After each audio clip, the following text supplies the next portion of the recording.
Hi, my name is Laura Anderson, and this is my Module 8 presentation of Moral Compass. On my first slide, for my resource summary, I summarized the two articles. The first, The Moral Compass by Orchard, I really enjoyed because of these three main takeaways. So morality is simple at its core. We are kind of born knowing what's right versus what's wrong, as well as taught by our parents, by our school, and just by society in general. Although one person's compass may not point the same way as yours, I think that most of us know the difference between what is right and what is wrong. Even if we make decisions that might lean towards something that is viewed as societally unacceptable, we know in our heart that we're making the wrong choice. I really enjoyed the part where it talks about the fact that there has always been immorality, but due to access to information today, it seems to be worse. So for me, what that means is that although throughout history there has been proof and proof and proof of all these immoral decisions, right now we have access to all of our political leaders, all of the celebrities, anyone who's famous, even people who are regular people. We have access to their daily information always via social media, via Google. We have access to what people are doing and when they're doing it. I kind of think we live in the era of oversharing. So teens today see all of these different lifestyles. They see all of these different celebrities making these decisions that aren't probably ethical, but are leading to them being very successful.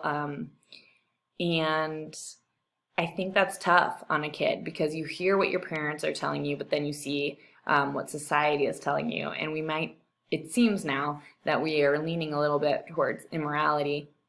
But like you said, it could have been that way always. We just didn't really see or have access to that information.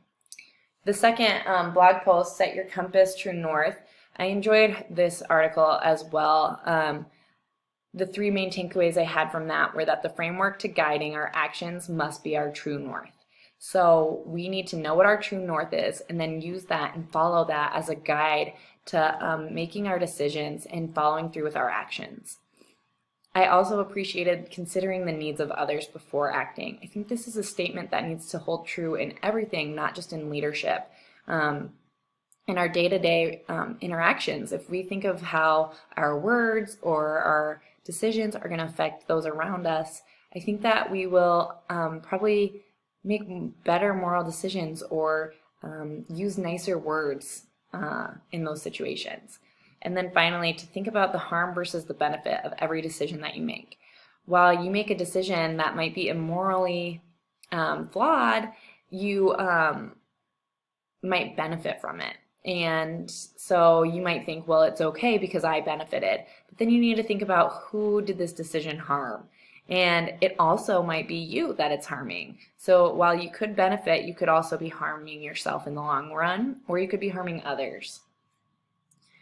The next page, I summarized the three videos that we watched. I really enjoyed all three of the videos. I felt like they had the same message, but also different information to share.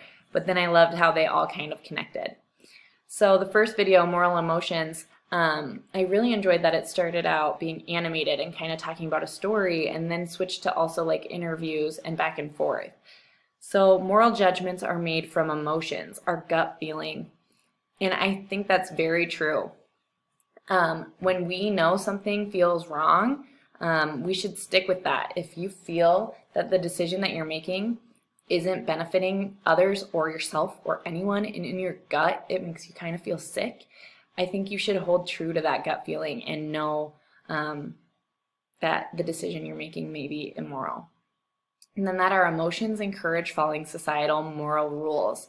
I think that couldn't be more true. I think a lot of kids, especially kids, but people I guess in general, do things because they don't want to disappoint others. I think a lot of my students follow rules in my classroom because they don't want to disappoint me and they don't want to disappoint their classmates, not necessarily because they want to be doing those things. Kind of like when you think about homework. Students probably don't want to be doing homework, but they know that when they make the decision not to, while that's not an immoral decision, they're still going to feel guilt probably or remorse when they understand that they've let someone else down. So just following those emotions and listening to our gut feelings, I think, is really important, because we know what's right and we know what's wrong. It's been instilled in us by our parents and by society, and we need to just trust our feelings. The next video, having a moral compass, was my favorite of the all of the 5 resources that we were presented with, because I just really enjoyed the way that he talked and his passion for education, as well as his passion for being truly moral and following your compass. His first rule is to always put others first, which is similar to one of the articles we read, that when you think about others first, your decisions are probably going to be sound. How does this affect my students? How does this affect my staff if I'm a leader? How does this affect my spouse or my children? Just thinking about how others are going to feel based on what you're doing first and foremost, I think will help lead you in the right direction. Then he said you also need to always respect individuals' dignity, which I think couldn't be more true.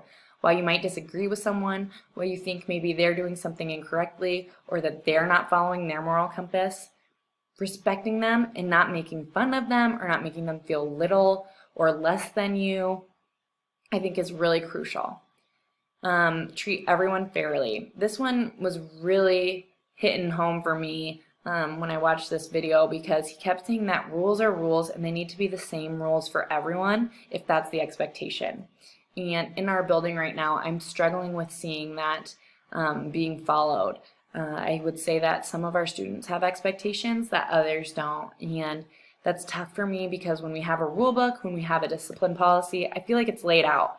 It's cut and dry. There's no wavering. We know the rules. We need to follow them. We need to follow the discipline plan. If we treat everyone fairly, then people will know that we are moral. We're not going to lean one way or the other, I think, and they'll have more respect for us as leaders. And finally, to be honest. When you're honest, you don't have to cover your tracks ever. I really liked how he said, what makes it a little white lie? All lies are lies. So when you're lying about something, you're losing that honesty and you're losing that trust. And finally, where is your line in the sand? I think that's crucial in this moral compass situation, is you just need to know where your line is and do not cross it, because once you cross it, it's way easier to continue making those immoral decisions and cross the line and cross the line and cross the line and not feel as remorseful. In the final video, I enjoyed as well, because it was a professor just talking to his class. He was talking to business leaders, but I still think it applies to any sort of leadership role. Integrity in your everyday life is crucial. When you're in the school, when you're out of the school, you need to have integrity, and others need to view you as someone with integrity. So maintaining those high expectations in the building, out of the building, very crucial. Trust is key. I think as soon as you lose trust, you can't really regain it, especially in the classroom. If you lose the trust of your students, I don't think 9 months is enough time to regain it. So making sure that your students have trust in you, they know that you'll do what you say you're going to do, they believe in the expectations that you have for them, I think that's crucial. In order to maintain our proper moral compass, we also have to maintain the trust of others by, of course, being honest. And again, he talked about how you cannot cross the line. As soon as you cross the line, it becomes easier and easier, like I said, to make those immoral decisions. My next slide is my moral compass, and I have my true north pointing to my faith in Christ. So I grew up in a very strong Christian home where Christ was the center of many of our discussions, especially our discussions that had to do with moral dilemmas or following our true north. And I just hold that true to me today. I follow the teachings of the Bible, and the main one that I try to follow is servant leadership, which I'm going to talk about more a little bit later. My second thing that is really crucial to me is my family, and I think that leads back to learning from them about how to have a strong faith in Christ and how to follow my true north, because I know from them what's right versus what's wrong. I've always had pretty strong gut feeling and known whether I'm making the right choice or not.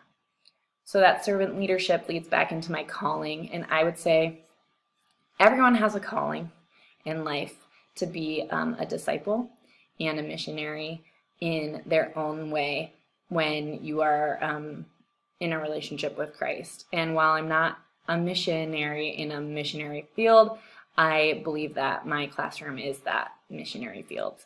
While I don't discuss my beliefs and my faith in Christ in my classroom, I make it evident that my students are my number one priority by using servant leadership. I serve as best as I can, and I show them what it is to serve.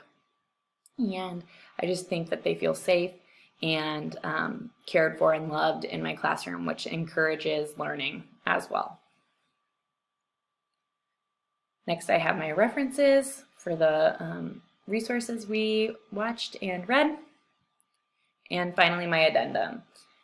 The standard correlation. I said having a moral compass is needed to be a leader. As a leader, we must follow our moral compass to a fault. Once you choose to be a leader, your life becomes known to those who you lead. I believe that holding ourselves to a higher standard is necessary, even as educators, but especially when you choose to become a leader in your school.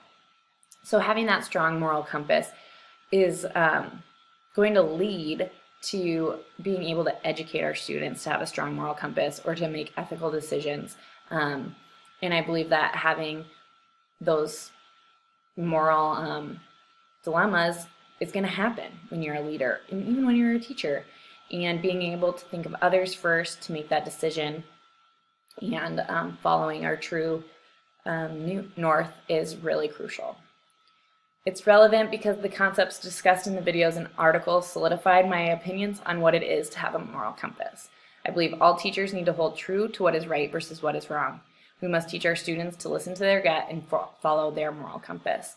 So similarly to what I discussed a couple slides ago, is that rules need to be rules for everyone in our classroom. And I think when we have that expectation, we show students what we believe is right versus what we believe is wrong. And we encourage them to learn from that and to listen to their own gut. Reflection. Watching these videos and reading these articles helped me to feel refreshed and grounded. I felt as though it reminded me to be strong in my faith and my beliefs. I enjoyed the videos because they each presented their information in different ways, but the same message came across. Know what is right, know what is wrong, stick to your true north. I just think it's so crucial not to cross that line and to maintain the moral ethical code that you have set for yourself. I think when we follow that code for ourselves, it encourages our students to do the same.